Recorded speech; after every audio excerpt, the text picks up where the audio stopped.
Wonderful, and we are live and welcome to another incredible Wisdom Circle again.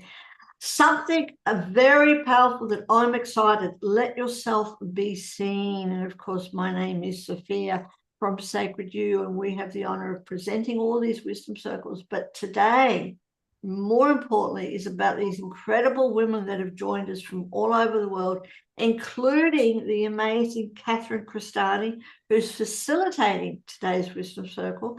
So, Catherine, I'm going to hand it over to you to tell us a little bit about your beautiful self and what is all about Let Yourself Be Seen. Why this topic? Why are you bringing this to the world? And I will be back at the end. So, thank you. Thank you, Sophia. Well, this topic's very near and dear to my heart because when I did a meditation and connected with my soul parents, it was like the big message was let yourself be seen and heard and heal without hiding. Because so many lifetimes, so much of my journey, I have hidden who I truly am. And when you really embrace who you are and step into being seen in this world, magic happens, right? Like true magic. And it's almost like this relief that you don't have to lie about who you are anymore or put the mask on or show up at a fraction of yourself or shrink yourself down. So, letting yourself be seen is the summary, the epitome of that, because so often, especially when we are the givers all the time, we like to hide that and we like to hide in the background, and we often even find it really hard to receive, to the point of like even compliments. I had to try, like, teach myself to receive compliments and allow myself to be seen. I was the one that someone would say, wow, I really like your dress. And I'd be like, oh, and then put in the whole story of where the dress came from rather than just saying thank you. So, this can be part of being seen. And I feel it's such an important conversation. And, today I'm joined by some really amazing and beautiful women. And I know we're going to have a powerful conversation because I know some of you and I don't know the other half. So half. We're going to gel together today and create some powerful magic. But in terms of who I am, I'm an inner authority, a guide, and a writer and speaker on conscious leadership and human potential, which is a fancy way of saying that I support women in coming back to themselves so that they feel seen, heard, and felt again in their relationships with themselves, with others, and within their community or the world, or whatever it is that they'd like to be seen in. So I'm going to go around just in the order you are on my screen, and I'm going to let these beautiful women introduce themselves and share why they feel it's so important to be seen in the world. So, Tony, would you like to go first? Sure. I'm Tony Lamata. I'm from Sun City Center, Florida. And it's always sunny here. It's just delightful. And one of the things that I realized many years ago is that I I was hiding my vulnerability.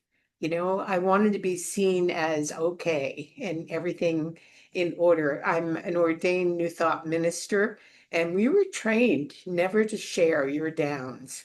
And so it was very lonely for a long time. And I had to learn myself to, like, wait a minute, I'm okay exactly as I am, and I don't have to hide those things.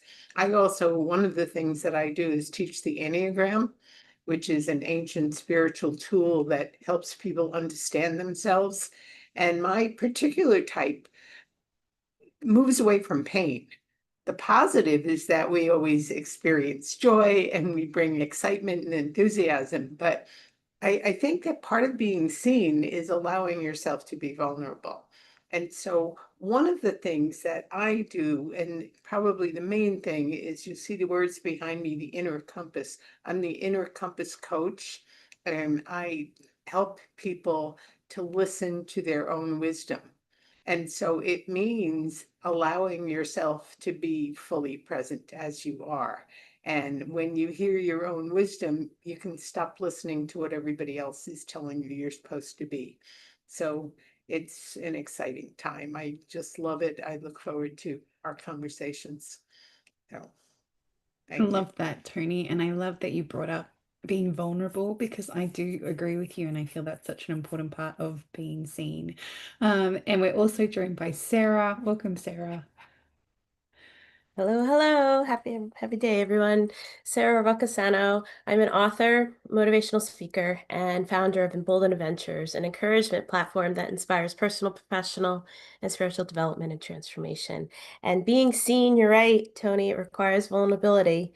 And finally, my book is coming out shortly, fall 2026. And yeah, it's an autobiography in some ways, and it is vulnerable, very vulnerable. And I know it's going to be an amazing book. It's going to really hit the ethers with a big ripple around the world. And yeah, like I've been preparing myself mentally for quite a while to let this book come out as a gift. So you could literally get to know who I am from the deepest sort of inner parts of me as it pertains to psychedelics and questioning and spiritual awakenings and the rawness. This isn't a sugar-coated autobiography. It takes you to the depths of my emotions. And so yeah, I feel as if in a few months a lot of people are going to see me, and that's something that I need to wrap my head around. Like you're going to know who I am, and yet I don't know who you are, but I'm going to be thrilled nonetheless to meet everyone who's excited to read this book. Can't wait to have this discussion. It's so exciting, Sarah. I'm so excited for you. And also, for anyone listening or tuning into the replay, you don't have to publish a book to be seen, but sometimes if you want to go big, you can definitely do that and put it all out in the world. There's no backsies. I want to say once it's in a book, it's out there, right? So it just depends what you need to do so that you can be seen. And welcome, Mandy. Would you like to introduce yourself and share why this is an important topic?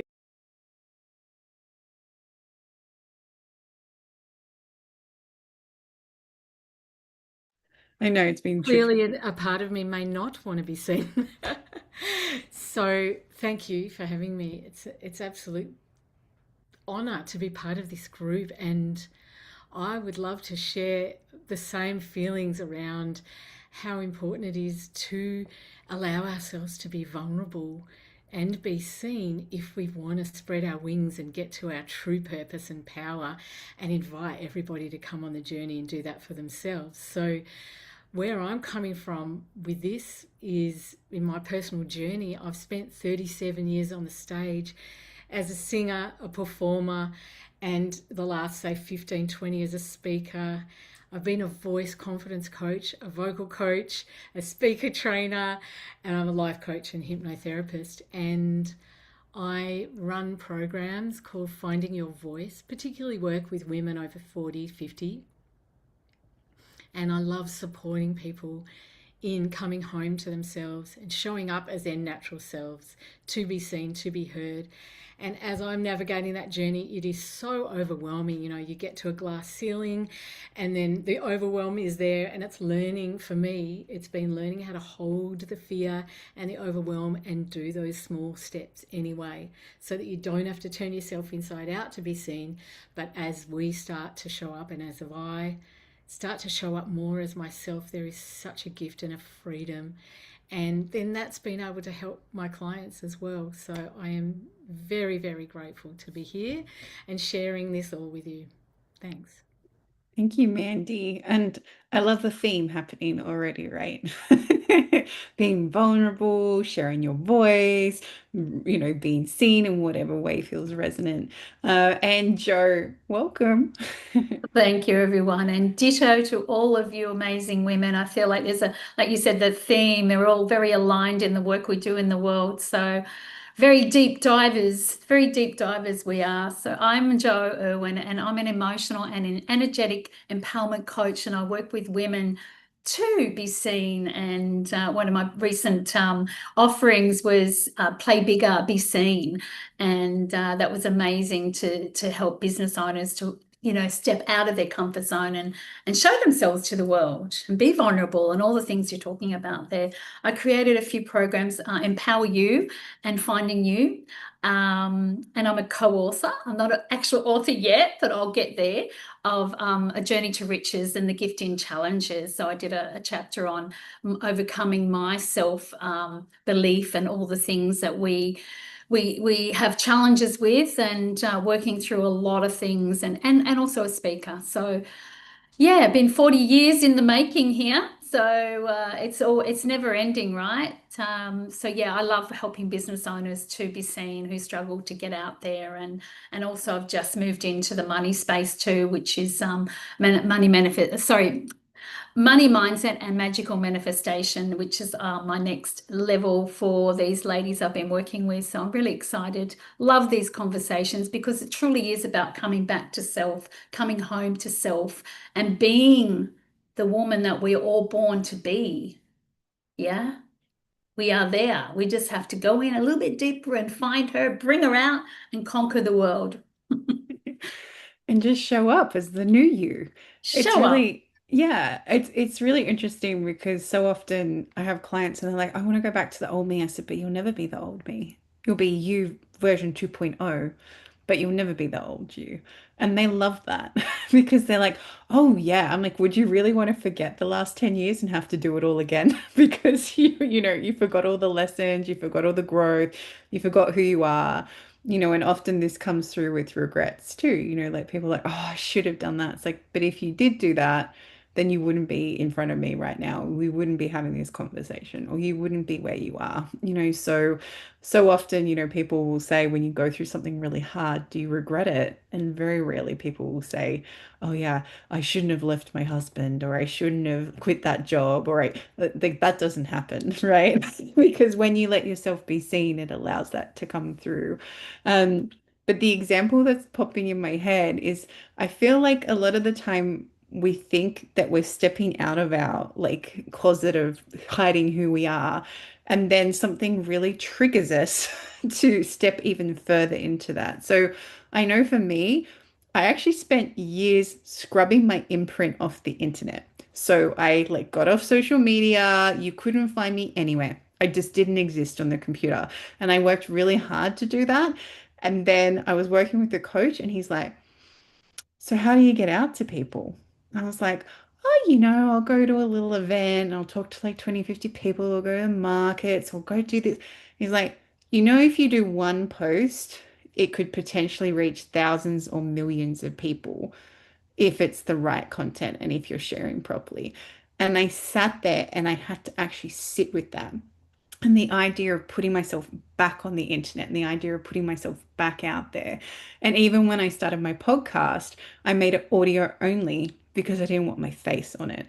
And it was when I sat there and I went, actually, this doesn't trigger me anymore. Why am I not putting faces? I like seeing what people look like. I like connecting with the energy of people. So even though I thought, oh, I've put this podcast out there, I'm being heard, I forgot about the being seen part because sometimes we still hide behind these different fears that we don't even realize we have. So for me, that was kind of the triggering point, and I had to really sit with that and overcome that. And in the end, it is just a fear. And it's not dismissing the fear. It's like, oh, I'm going to do it anyway. I'm going to have the courage and I'm going to do it anyway. So I wanted to open it up and see if anyone else has similar like an event or a turning point, or where you went, stuff it. I'm going to be seen. It's just going to happen.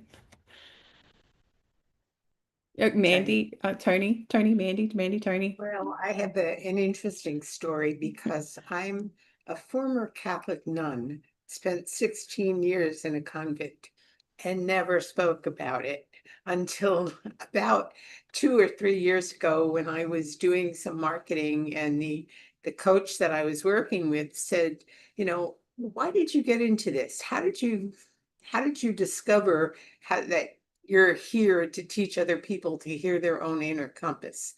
And when I started reflecting back on it, I I worked with AI, by the way, and wrote a book about it now. It's out there, in the stories. And part of what I learned during that time, I didn't even recognize the gift it would be to other people. I learned so much about how it was to listen to outside voices and not to hear my own wisdom.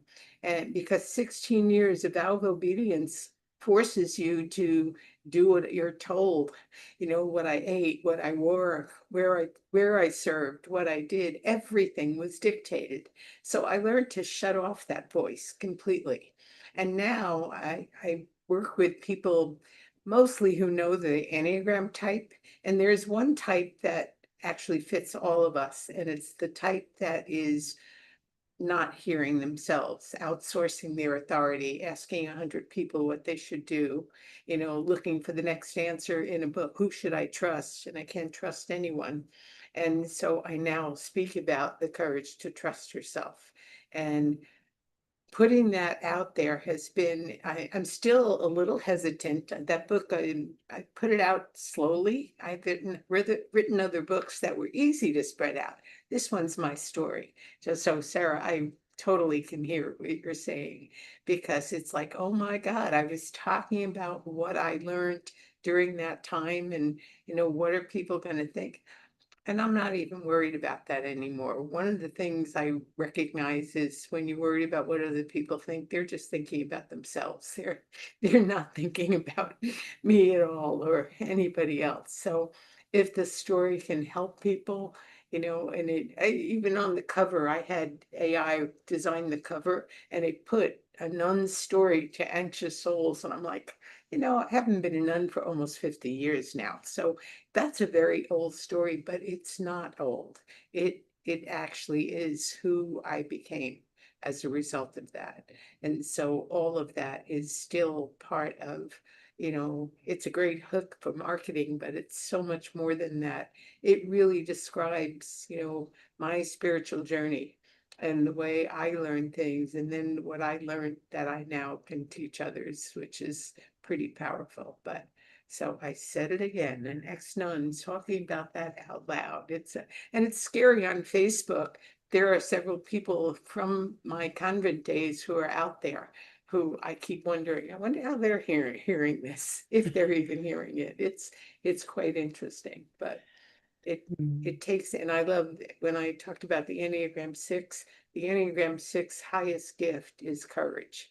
And that doesn't mean not feeling fear, but the courage is all about, I think the highest level of fear, of courage, is when you are afraid and you can do it anyway. So I'm learning that day by day. Thank you, Tony. And yeah, it is a big thing too. And I know for me, when I shift out of my identity as a speech language pathologist, I wanted to run away about it and not talk about it. But then people were like, but you were really like, that's part of your story. That's what people actually have. I actually have more of a standing when I'm talking about relationships and communication because of my background, even though I don't see any connection with it because I taught kids how to talk, but people don't see it that way. So it's interesting the perspectives that we take. And I love that you brought up as well that courage has nothing to do with being fearless, because courage is about movement in the face of fear. 100%. So agree with that. And I know, Mandy, you wanted to share as well. Thank you so much. I can't remember exactly what I was going to share, but I'm just going to share. So, firstly, I have actually got 4 days booked next week away to write my book. So, you can all hold me to it the next time we speak. And I am also going to dive deep into my personal stories as well as share tips and tricks. And I guess putting myself out there as a speaker coach has been something I was shy about, in some ways. Like, there's way more people that are probably better than me as a speaker coach. There's way more people that can be a vocal coach, and there's way more people that can give you life coaching. But nobody's put it together in the way that I have, all in one method or program.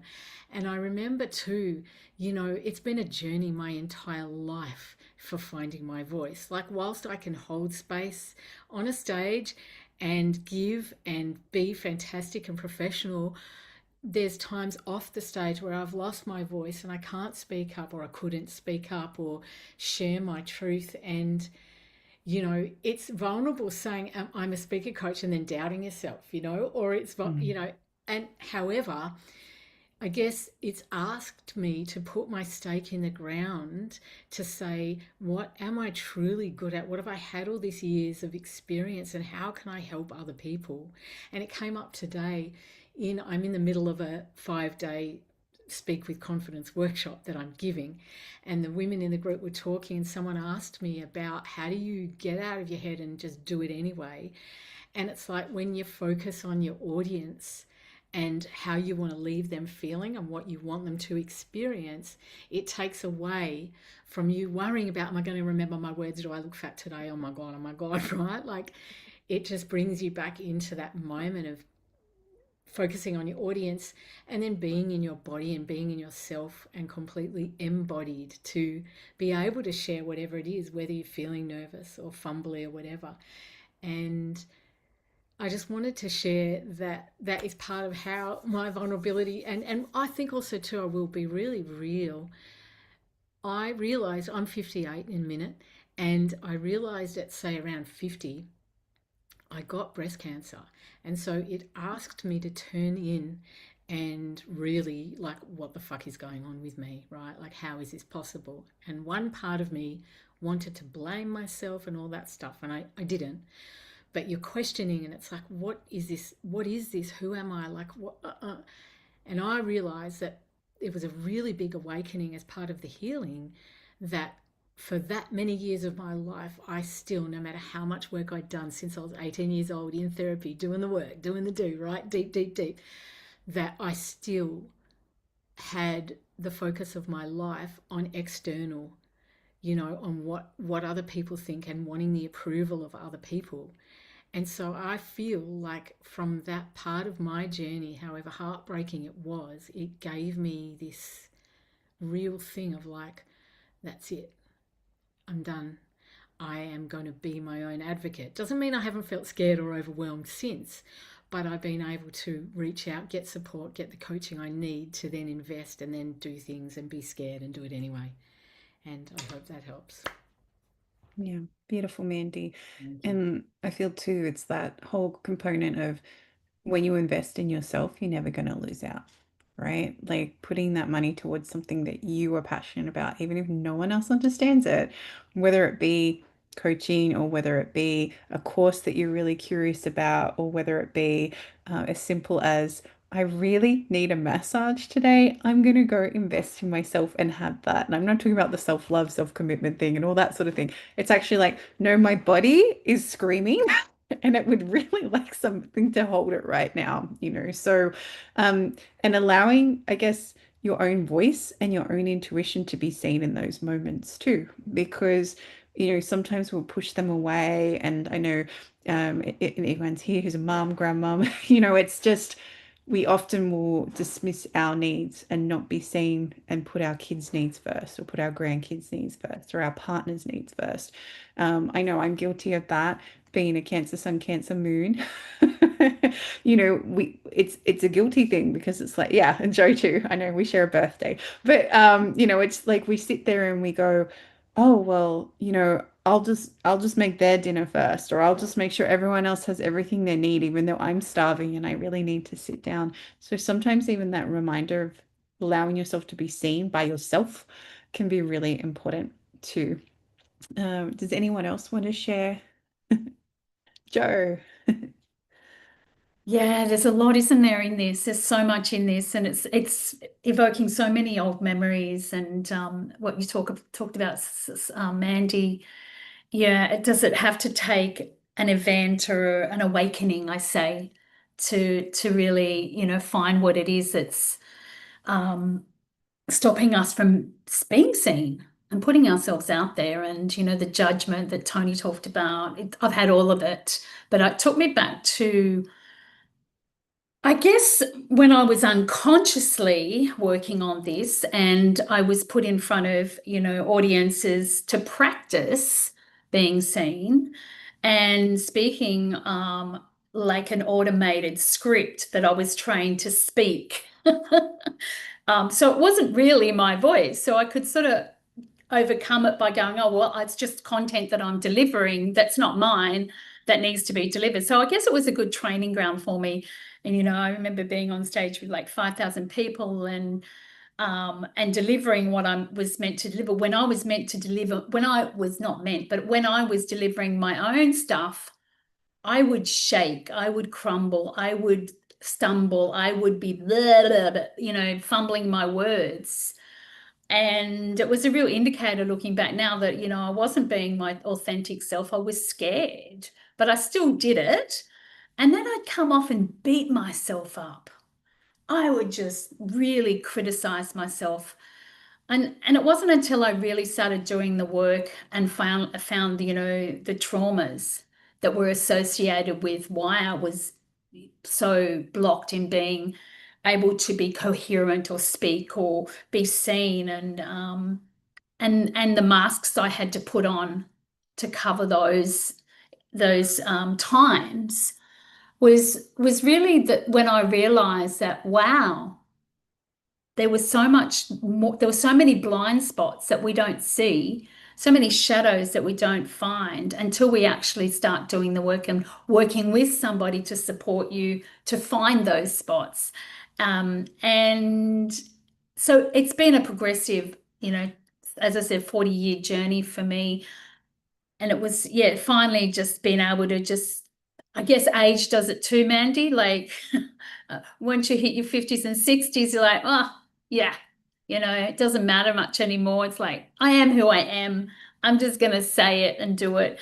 But there are times where you get little nudges of, that judgment or critical self. And I think the awareness around that is key, because once you're aware of it, you go, that was the old part of myself. That was an old part of me that doesn't really exist anymore. It's just trying to teach me something more. And when I work with that, it's so much easier to just keep moving forward, keep going to your next level.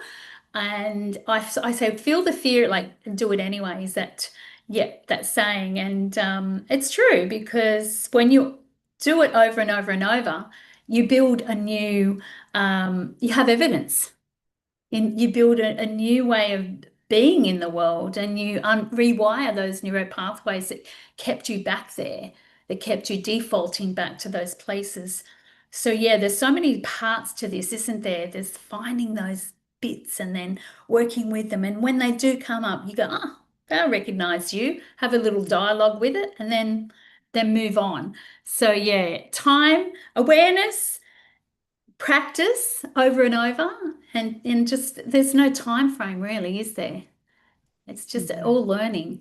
So You reminded me, Joe, of an example of someone said to me that, we always have these shadows part of ourselves. Like the more you work with yourself, the more you learn. Like mine is self-doubt, self-loathing, self-worth. And when they rock up, what this person said to me was, they're not allowed to drive the car. You throw them in the back seat and you say, you're not a backseat driver. I'm the one driving right now, and thank you, but you can come along for the ride. So it's not dismissing those parts of you, but it's acknowledging that they no longer have to run the show.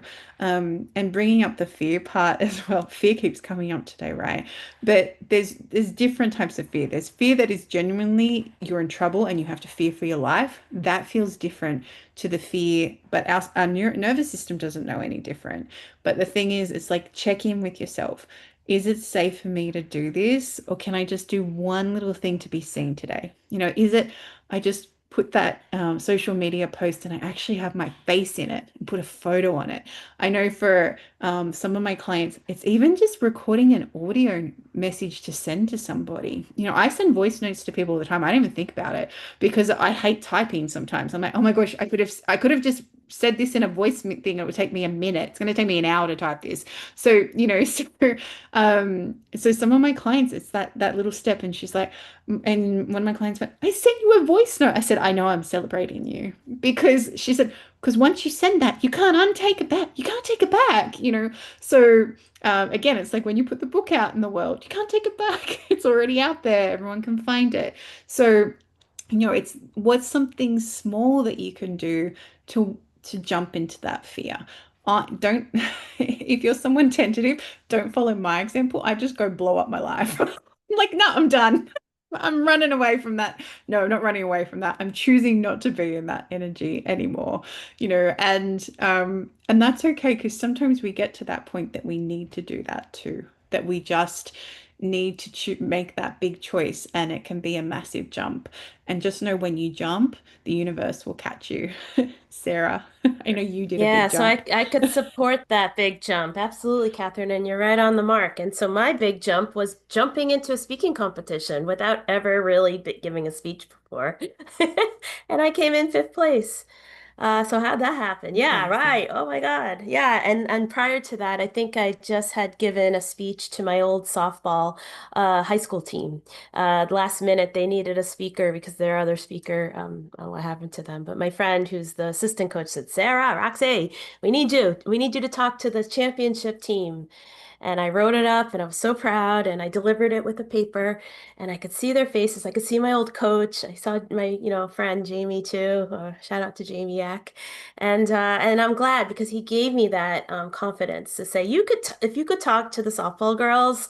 And then in my head, I said, then I can jump into a speaking competition without notes.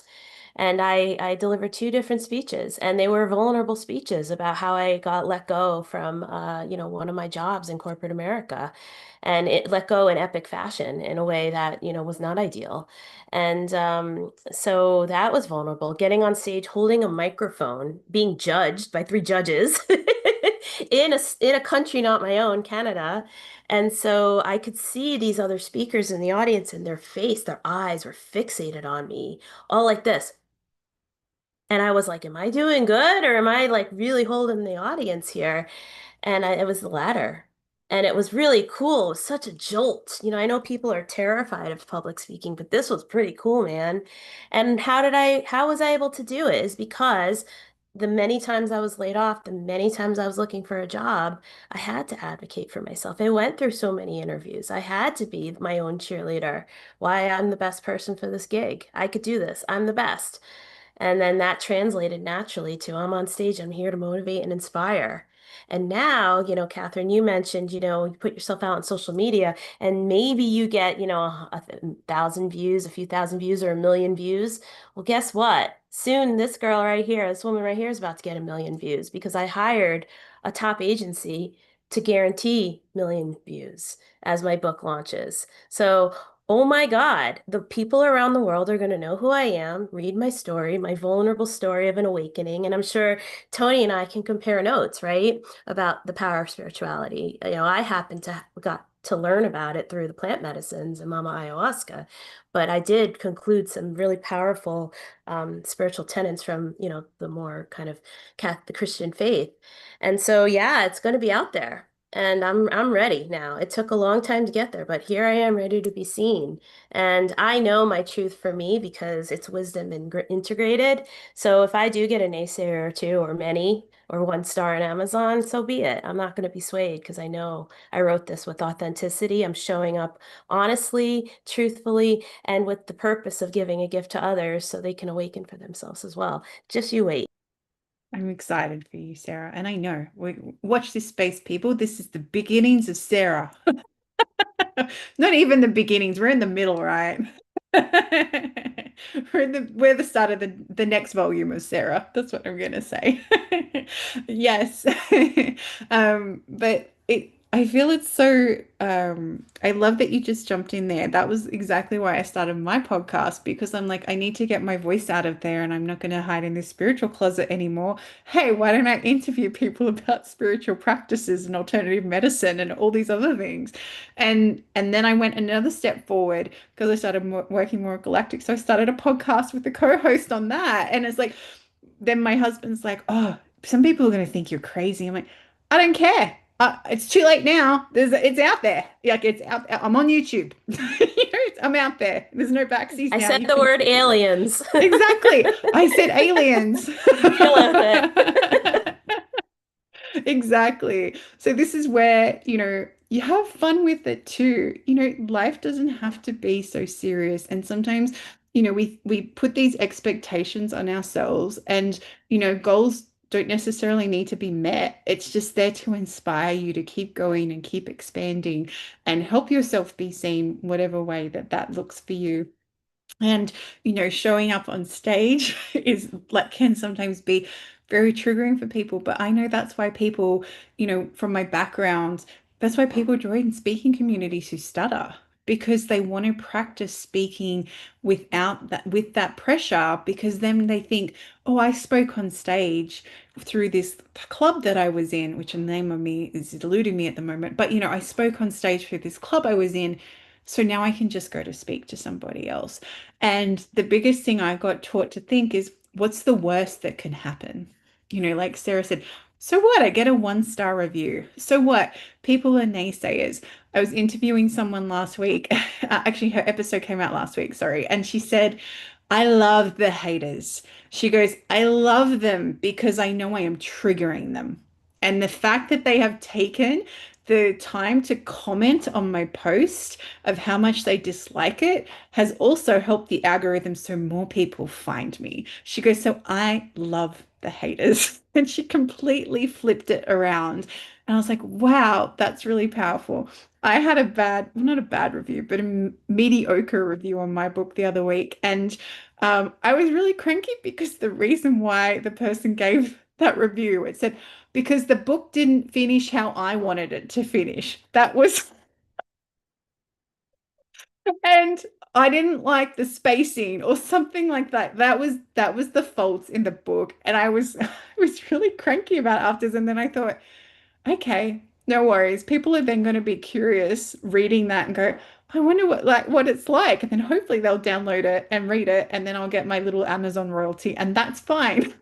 So, sometimes when we reframe that, or if it is so triggering, it's like, why is it triggering me? What is it leading, and how can I keep expanding? I know everyone's touched on this today. It's like, okay, well, here is part of me, and here's why I'm being vulnerable.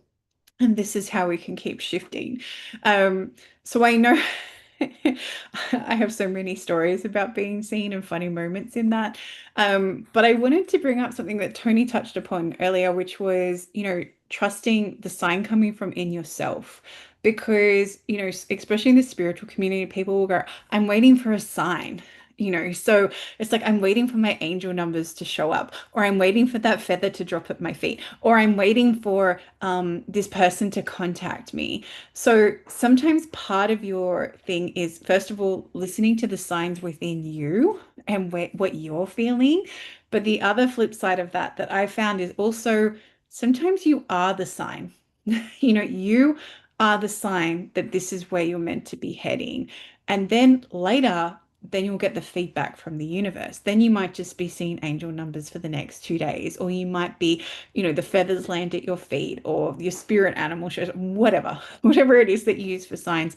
But if you don't start the journey and make the movement first, you're not going to get the signs, because you need to show the universe that you're committed. You need to jump in, whether it's jumping on stage, whether it's writing that book, whether it's saying, I was a nun and look at me now, whatever it is, sometimes you have to make the move first. So I want to open it up again. And if anyone has any examples of, making the move first and then seeing everything else falling into alignment afterwards. I know for me, when I quit my job, I got invited to talk on panels. I got invited to host things. I got invited to be on podcast. Like, all these things just fell in like within the week of me actually officially quitting my job, because I had space as well, because I finally stepped out of that. And the universe is like, great, she's serious now. Let's give her the things to fill up that space. Does anyone want to share? I'm sure we all have millions of examples. You can just unmute. Joe. Yeah, nothing exactly is coming to me for examples. However, I wanted to speak to this because I know that, when we just move forward anyways, while we're waiting for the sign, you're right, you're showing the universe or God or whoever you connect with that you are committed. You are, doing the aligned action, even if it's not the right action, because the right action will come in the doing, in the movement. Okay, we're moving. We're not just sitting here waiting, because sitting here waiting could be also procrastination. It could be a hidden program, hidden, what we talked about before, the What's the word? Help me out. Hidden shadow. Agenda? Hidden Shadow. agenda. The Yes, hidden, there we yeah, go. yeah, the Yeah. hidden shadow that is stopping you or blocking you from actually taking that action.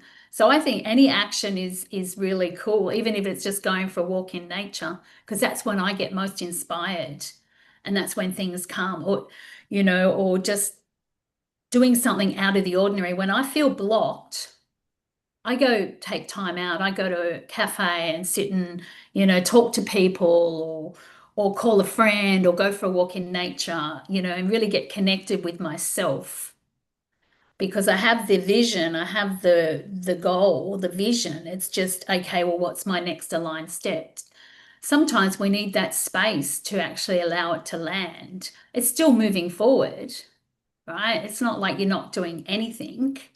So I don't think you should be doing, doing, doing all the time. Actually, I'm the opposite of that now. I used to be doing, doing, doing to prove that I was good enough to get what I wanted. But now it's more just allowing that to unfold, to drop in meditation. Every day is my practice is yoga and meditation. That's my go-to. That's where I get my most inspiration, when I'm moving my body or dancing or listening to high vibrational music. So people that are out there doing, doing, doing all the time to get, it's blocking the inspiration, because they're going for the goal, thinking they have to do all this work to achieve it. But actually, there's an easier way just to allow it to come. And I really am really big on that piece of, because you've got to have the balance in your inner and outer, world. And the most of my, I guess, my manifestations that have happened is when I've been doing nothing and allowing. It's been incredible, actually, from my old self to my new self. So yeah, I can't really put an example specifically. It's been an unfolding for me, and allowing, but also the practice of being still. But you did give an example, because you said when you were doing yoga and meditation, Oh yeah, I it did. allows to come in.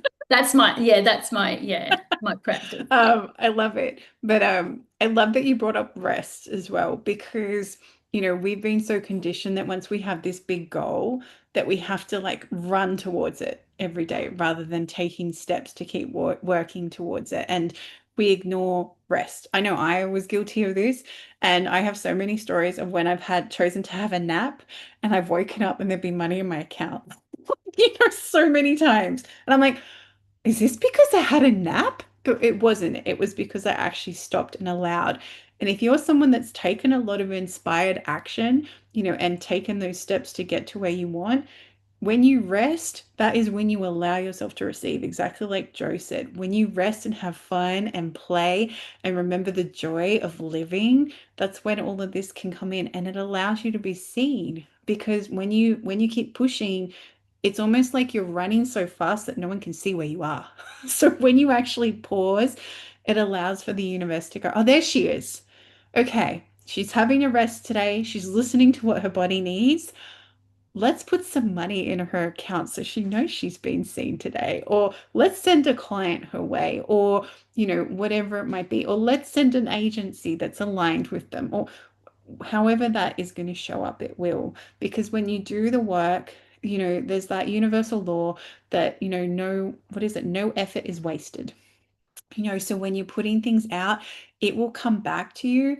But if you forget to allow yourself to receive it, then it's not going to come in. The harder you push, the more you push it away. It's so counterintuitive, but that's what I found how it works in my life too. Yes, I feel very similar to you in that, particularly when you invest in yourself a lot of money with a group and coaching programs and stuff, there can be an old expectation of what we're undoing. We're undoing the old have to work from 6 a.m. till midnight bullshit, burnout shit, right? We all understand that's what we're undoing. And when we allow ourselves, I tell myself I'm in it for the long game. I am never stopping. So then it gives me this longevity and this space to then take good care, as well as go, go, go, go, go, because I love to work as well, because I'm serving and it feels good and there's so much to do. And I've noticed one of the things that's really helping me allow myself to be seen more is by having a coach and being a part of small group coaching programs, and then even getting like a fellow coach and colleague to work with me. We do co-working a lot, because I feel, for me, I need that closeness of connection and women around me. And what I'm finding is, in the same within the group coaching programs that I'm giving, my clients are starting to unfurl their wings and start to feel safe. And as soon as we start to feel safe, then we can just do 5% braver. What's the next thing that's just 5% braver than yesterday?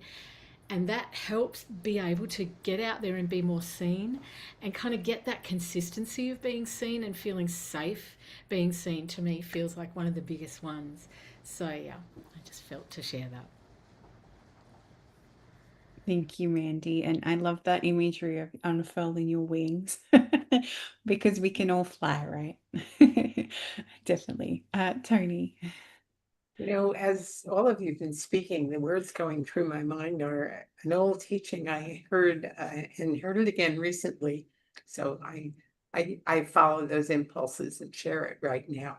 And there are 4 stages of spiritual development. I don't know if any of you have heard this, but you begin with life is happening to me, then by me, then through me, and then as me.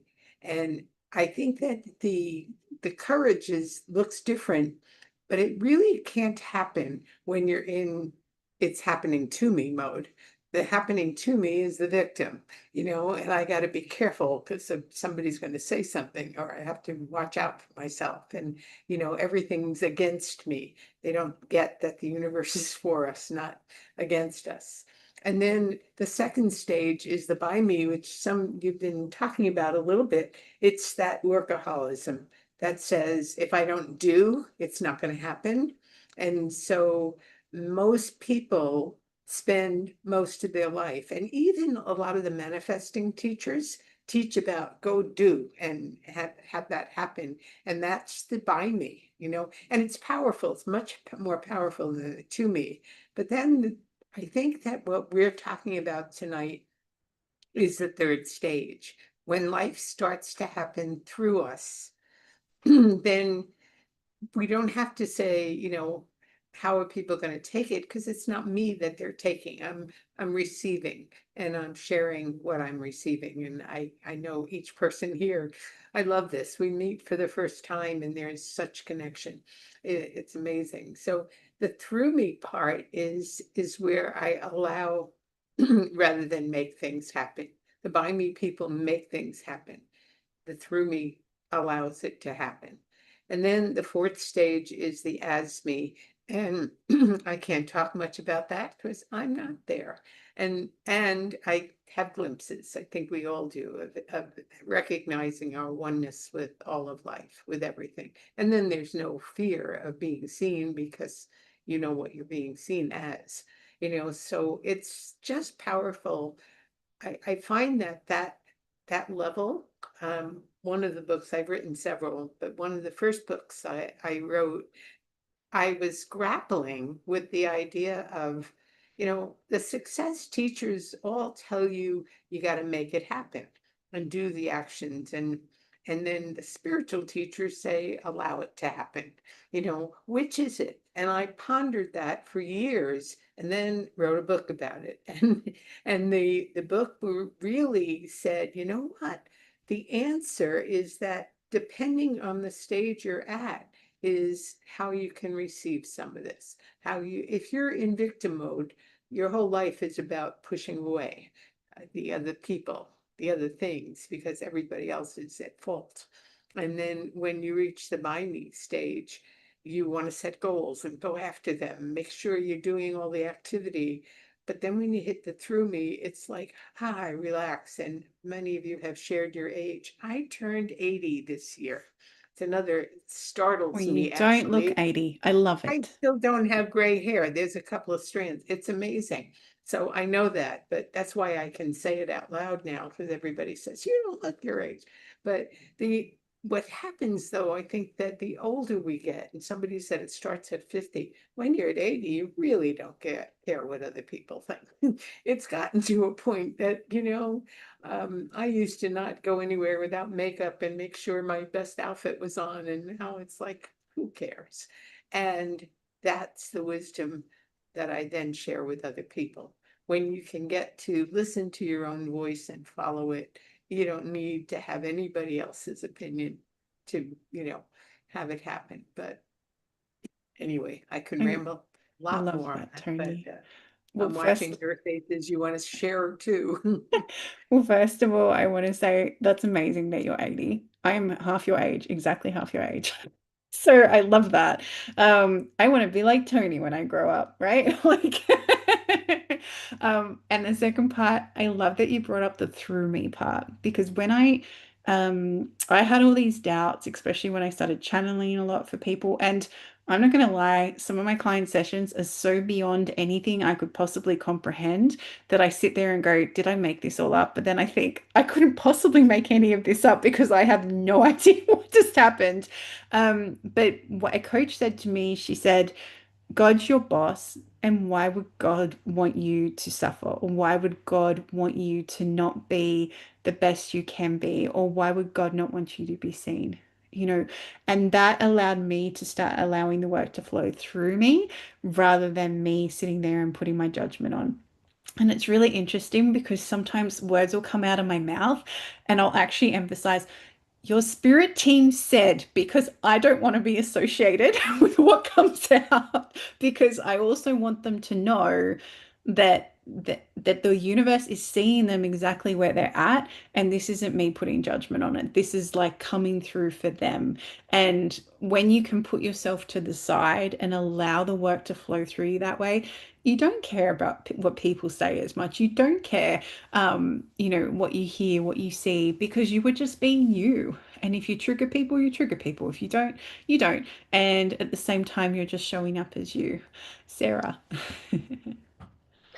That's all beautiful. Thank you for sharing all that. And I'd like to take the baton for as me instead of the through me part, because this is a simulation. We live in an illusion. This is the 3D material realm that we are co-creating right now, all of us right now.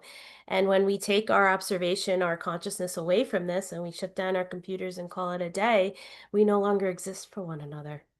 So we are creating life as me, as connected to the higher power, which is connected to the highest vibrational energy there is, source, love. And so, yeah, and I was just checking the quote because I always seem to mess it up from Rumi. Once you start to walk the way appears. So you're creating your universe. You're daring and taking the courage to take that step, and now it's rendering. Now here comes your illusion, and this is everything I learned in the rainforest. It's a material veil that we're in. And yes, the universe rewards you. It aligns and it gives back what you put into the world.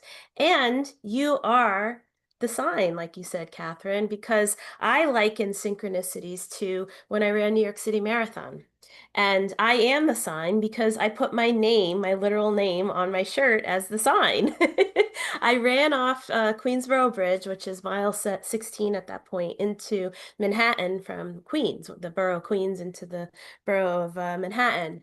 And that stretch up First Avenue that the bridge deposits you onto is a difficult stretch because you start to hit the 20-mile mark at that point, which is where those runners burn out. You still have 6 more miles to go. So that stretch, that one First Avenue stretch for 3-4 miles is leading you toward that 20-mile really really hard part. And why I put my name, the sign, on my shirt is because I needed the crowd to start cheering my name at that time when I was getting tired, right? Come on, Sarah. And there's 2 million people as the crowd in New York City during that marathon. And to have millions, thousands upon thousands of people, I'm getting goosebumps just saying, come on, Sarah. The sign's being thrown back to me, just like the universe gives what you put out there, right? I'm creating the illusion. I'm taking in the energy. It's time to get to the finish line. One more step and the way is appearing even more for me. And so that's how I think about synchronicities when we say, oh, there's 111, which I saw today, by the way, driving home. I saw all these triple digits on the license plates.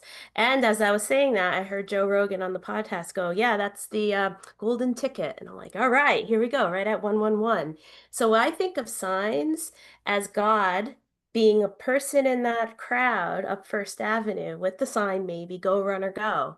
That 111 is confirmation of the universe giving back to me what I'm putting out there and my creation as me.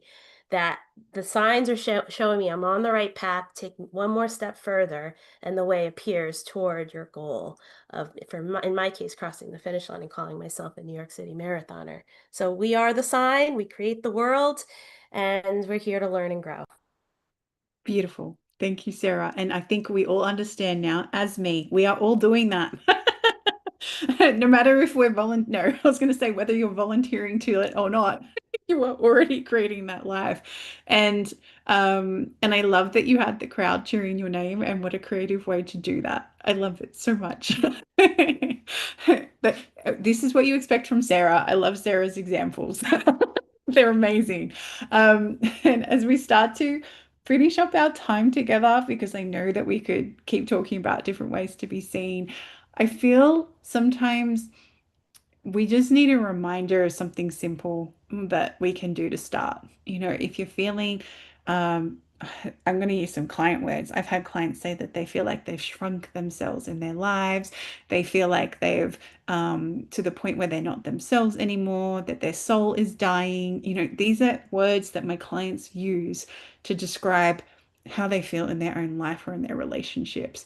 So I want to leave everyone with hope who's maybe feeling like that, or feeling a little bit downtrodden in life, or the eclipse when we're recording this is kicking their backside, whatever it is. I would love to hear from you ladies, something like a piece of advice or some little gold nugget that people could take home with them, just to anchor into their life and to start allowing themselves to be seen again. Mandy. I am going to go and repeat what I said before because it works. It's not about going and changing everything all at once, although for some it might be, some certain situations. But in light of wanting to reconnect with yourself and with the world, maybe it's to get in front of a video or a post, or maybe it's to have a difficult conversation, or maybe it's about getting on the phone, or maybe it's about sharing how you feel, or creating a boundary and saying no without feeling like shit. Whatever it is, just do 5% braver. Not 100, not 98, just 5%. What's one small way that you can do some of those things to support yourself in moving from being stuck and isolated, which is what happens when we're not expressing ourselves. It gets heavy and it can cause that sense of isolation and whatever, loneliness. 5%. What's something I can do 5% braver? That's my sharing. Thank you. Beautiful, Mandy. What can I do 5% braver? Jo. Yeah, I love that. I was going to say similar, just baby steps, one at a time. But what's dropped in is, like, for me this year, my mantra's been support is your superpower. And I couldn't have gotten through what I've gotten through in my life without support. And I would say seek support. We're not meant, I think somebody alluded to this, Mandy, like, we're not meant to do this alone. Like, we need each other to get to that destination of whatever it may be where you're going. And the other piece I wanted to add was the piece around, like, it's always been, I've heard, everything is coming, like, I just want to speak to this as me piece, because it was dropping in what I'd heard recently coming from me. And, that could be another level too. What's coming from me?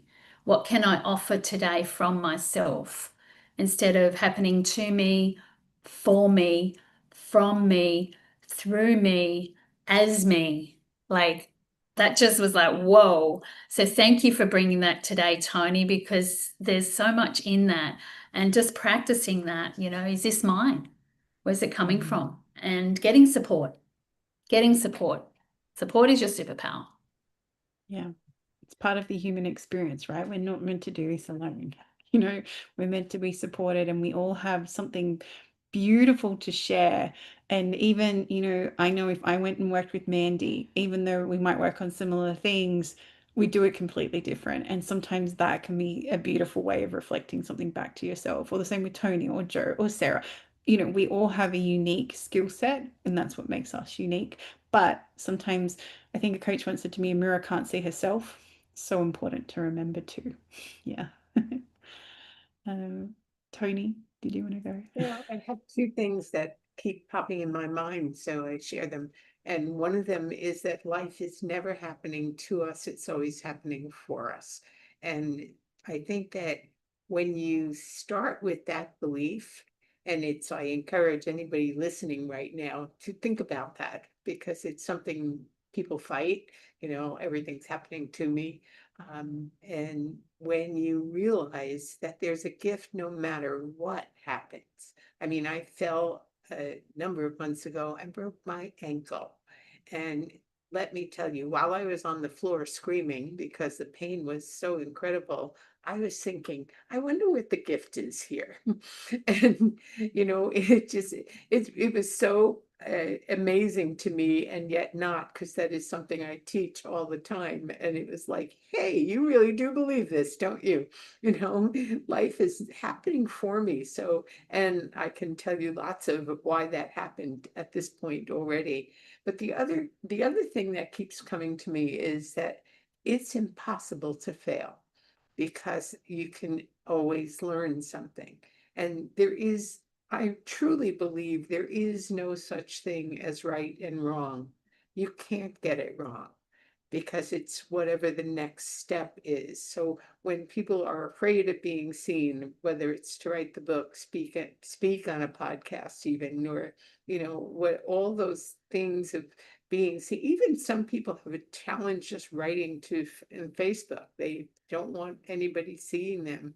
And it's like, you can't get it wrong. It's amazing. It may not be what you want to experience at the moment, but when you look back on it, you can always say there was a gift here. I hear so many people say I had cancer, and it was the greatest thing that ever happened. I mean, in AA, everybody says, I'm so glad I was stone drunk, because now it's made all the difference in my life. And just plant that one seed it's impossible to get it wrong. And you can't get wrong being you. There's no formula that says this is how you have to be. And so go with it. And if it's not what you want to see, you can change it. Life is shifting constantly. So I those love are my that, Tony. last messages. I love that. It's impossible to be No one wrong else has to being get the you. big. Yeah, Amazing. Amazing. totally. Sarah. Short and sweet. Just do it. Be emboldened. Not Right? trademarked Like to we, Nike. yeah, well, yeah, just do it. But yeah, I mean, we're gonna look back on our lives and say, man, I'm happy I did that, whatever that was. And that was hard.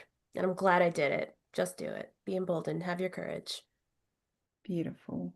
And for me, I would say remember to have fun and bring joy in, because life doesn't have to be serious. Like, I will be in the most serious situations with clients and we will laugh. I had one this morning and she's going through this terrible, terrible kind of crisis. And she said, damn my ass. And I said, what do you mean? And she goes, oh, like it's this expression. And I was repeating it back. I said, that's what I thought it meant. But, it just was funny that you said my ass. And then we were just laughing about asses, because why not?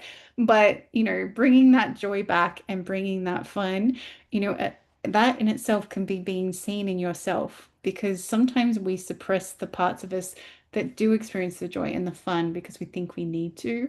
So that for me is something, remember your joy.